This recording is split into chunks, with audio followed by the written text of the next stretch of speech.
Hello everyone! Welcome back to the Cozy Chair, a reading channel for kids. I am so glad that all of you are here today listening. Now, today I have a special book, not just for one person, but for all the kindergarten kids at Shady Grove Elementary School. Hi guys! I am so glad that you're here and you're listening. Your teacher told me that you like the Cozy Chair, and I'm so happy. So I wanted to read a book just for you guys. Now here's the deal. When I was in kindergarten, I thought it was totally magical. I got to leave home, I got to be with my friends and my really nice teacher, and I learned a lot of really fun things. So, I picked out a book that is full of wonderful magic. So today I'm going to read you Tornado Slim and the Magic Cowboy Hat. This is a super fun book, and if you don't have it at home, you should go check it out at the library because it's very fun. Now, this book is by Bryan Langdo, and it is published by Marshall Cavendish Children's Books. Okay, Tornado Slim and the Magic Cowboy Hat. Gee, I wish I had this hat. Wait till you learn all about it. This here's the story of Tornado Slim. It starts one fine day as Slim roused himself from an afternoon snooze. He had no idea what he was in for. "Afternoon, pardner," said a coyote. "Afternoon," Slim said warily. "Say, think you could do me a favor?" asked the coyote. "I've got this letter here for the sheriff of Gultch City. I'd deliver it myself, but it's my wedding day. If I'm late, my fiancé'd be right sore with me. What do you say?" "Well," Slim stammered, Okay, interrupted the coyote. "You drive a pretty hard bargain. I admire that. Let's say I sweeten the deal a bit and give you this here hat." "It sure is a nice-looking hat," said Slim, "but The coyote quickly pushed the letter and the hat into Slim's hands. "I sure do appreciate it, partner. Now use that hat careful, you hear?" Before Slim could say another word, the coyote was off. Seeing as he had nothing better to do, Slim decided to deliver the letter.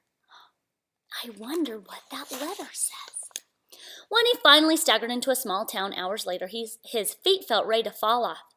"I think I'll relax with a nice cold sarsaparilla," he thought.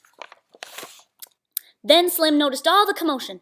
Folks were scrambling about and shouting, "Better hightail it out of here, stranger! The dam's about to burst!" "Oh, no! If a dam bursts, then all the water comes out and floods a town." Slim took off his hat and scratched his head. Then he saw it. Of all the rotten luck, water was bursting through the broken dam, and Slim was right in its path. "Oh, boy," he muttered. Slim closed his eyes and gritted his teeth, but after a moment he realized he was still standing. Not only that, he was bone dry. Slowly he opened his eyes. The water was flowing right into the hat. "Isn't that such a magic hat? Look at it going right in there." Slim heard cheering. "Way to go, partner! You done saved our town." The townsfolk cooked up a feast of smoked ribs, corn on the cob, plenty of baked beans, 5-alarm chili, and a great big barrel of sarsaparilla. Slim could have stayed forever, but then he remembered the letter in his pocket. He set out again for Gultch City. By the time he reached the next town, Slim's legs felt ready to come loose. "Whew, boy," he thought, entering a saloon. "Sure could go for a nice cold sarsaparilla." He's ready for his drink. Now, do you know what a sarsaparilla is? It's kind of like root beer, but it's kind of creamier. Sarsaparilla is so tasty. But before he could bless the barstool with his behind, he heard a shout, "Twister!" Everybody began to panic, everybody except Slim. He had the hat. "Back in a moment, folks," he said, sauntering outside. Folks shouted, "What in the blaze are you doing, stranger? You'll be blowed clear to Missouri." Slim walked straight toward the tornado until, whoosh! He spun round and round something awful, faster and higher each time. Dizzier than he'd ever been in his whole life, Slim grabbed the hat off his head and, shoo! The tornado swirled right into it. Now on solid ground, Slim put the hat back on. Folks cheered, "You saved our town! That fella done took on a tornado." Another barbecue was prepared. There were smoked ribs, corn on the cob, plenty of baked beans, 6-alarm chili this time, and a great big barrel of sarsaparilla. Slim didn't stay too long, though. He had to get to Fire Gulch City. The Coyote was counting on him. Look at that! Isn't that so fun? He's having that big barbecue cookout. All those people think he's pretty awesome. He keeps saving the town. By the time Slim reached the next town, his whole body felt ready to crumble. But once again, the ice-cold sarsaparilla would have to wait. "The meeting hall's on fire!" someone shouted. "Hot dang! Everywhere I go, there's some kind of disaster," thought Slim, as he ran toward the burning building. He held out the hat. This time, all the water from the dam gushed out until the fire was nothing but a few wisps of smoke. Slim could hear the familiar sounds of folks cheering. "Look at him! Shh! He's putting out the fire this time with all that water he got." Then there was a scream. "It's Smelly Jim!" While everyone was distracted by the fire, Smelly Jim and his band of outlaws had robbed the bank. They were headed for their getaway wagon. "Halt!" shouted Slim. Do y'all know what halt means? It means stop. There's Smelly Jim. He had nearly caught up to the bandits when a gust of wind blew the hat right off his head. The hat did a twirl through the air and landed right at Smelly Jim's feet. "Thank you, partner," laughed Smelly Jim as he lowered the hat on his head. The hat began to tremble. "I wouldn't do that if I were you," Slim warned him. Before you could say sarsaparilla, the tornado shot out. Smelly Jim and his band of outlaws were whisked into the air. Round and round they went. Their cries could barely be heard over the roar of the wind. "I'm gonna be sick! I want my mommy!" Look at those silly bandits being thrown all over up there in that big tornado that came right out of that magic hat. The hat flew out of Smelly Jim's hand and headed right for Slim. As soon as Slim caught it, the tornado swirled right back into it. The street was quiet. Smelly Jim lay face down in the water trough.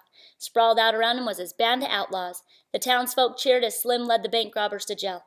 "Nicely done, pardner." "You showed 'em." The mayor approached Slim. "How'd you like to be sheriff of our fine town?" he asked. "Me? Sheriff?" asked Slim. "Sir, I'd be honored." "Then you got yourself a job," said the mayor. "Now let's get that barbecue pit fired up. Folks, bark. How about a batch of that 7-alarm chili of yours? We've got some celebrating to do." Look at him. "There's just one thing," Slim said. "I have to go to Fire Gulch City first." The mayor gave Slim a funny look. "Shoot, son. This here is Fire Gulch City," he boomed. "Are you kidding?" said Slim. "I've got a letter here for the sheriff." "Well then," said the mayor, "I reckon that there letter's for you, 'cause you're the only sheriff we got. Last one left to get married." "How do you like that?" thought Slim. "That coyote ran me ragged, and for what? To deliver a letter to myself. Look at him. Do you see this? Fire Gulch City Jail. There's the band of outlaws. He was in Fire Gulch City that whole time." Slim opened the letter. "Dear Sheriff Slim, I know. You're thinking you could have just opened the letter right when I gave it to you. Saved yourself the trip. But it wouldn't have worked. You needed all that traveling and adventuring to get you where you are, just like I did when I first became sheriff. So congrats on the new job, and take good care of that hat. It's been worn by sheriffs for a long while. I'll stop in and visit next time I'm in town. I've got some great wedding pictures to show you. Yours truly, the Coyote." What did you think about that silly story? Did you like it? Put your hand way up high in the sky if you liked that story. You did? I'm so glad. I am so happy that your class enjoyed that story. And I hope that you'll come back for many more stories here on the Cozy Chair. Now the rest of you, I want you to be right back because we are going to be reading this book, When the Wind Changed. Remember, this is a story about a boy who makes really silly faces. So make sure you send me your silliest face, and I'll post it here on the Cozy Chair. Thanks all of you for coming, and don't forget to subscribe and tell all of your friends so that everyone can come enjoy stories here on the Cozy Chair. Thanks for coming, and I'll see you next time. Bye-bye!